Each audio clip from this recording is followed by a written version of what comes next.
Are you hungry all the time and your calories don't feel enough? Here's some solutions.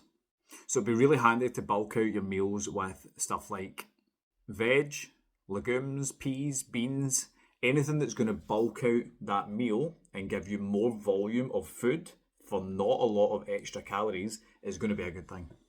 Find out how many calories you're burning versus how many calories you're eating, because if there's too much of a gap, so if you're burning that amount of calories and you're eating that amount of calories, there's too much of a gap. So we need to raise the calories up to bridge that gap to make sure that you're eating enough to sustain your energy levels throughout the day. Eating more protein straight away will make you more satiated through the day, which will keep you fuller for longer. If you're not eating enough protein, so check your MyFitnessPal or whatever you're using to track your calories and check how much protein you're eating. If you're not eating enough protein, then instantly start there because it's going to keep you fuller for longer. If you are eating enough protein, then try and, again, bulk out your meals with low calorie. It doesn't need to be the low calorie, but lower calorie foods. Try and get that plate going from that amount of portion to that, to that, to that for not many more calories. So again, bulking your meal out with stuff like veg, peas, beans, legumes, anything that is on the lower end of the calories but bumps up. And again, that's the same with protein as well.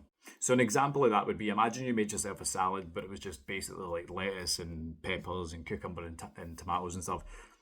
Imagine that obviously is a good meal, but it's not enough calories. So you could have a big bowl, but it's not going to fill you up as well as if you added then extra things into it. So couscous, quinoa, and again, going down the protein road, definitely adding in some kind of meats or tofu or anything that you decide that you want to put into there, you can. And that was me just adding in for the vegans in there.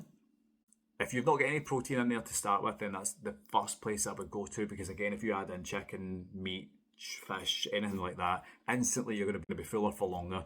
Then, if you add in beans, peas, legumes, anything like that, again, you're bulking it out and you're getting, one, more nutrition, two, a bit more calories, but a lot more food for that plate worth. So again, look to bulk out your meals. If you're struggling to stay within your calories, you might have to look at what kind of food you're eating. Are you eating small amount of foods that tend to be higher in calories, so nuts, any processed foods, crisps, meats, blah blah blah, and then look to replace that with lower calorie, bigger size meals.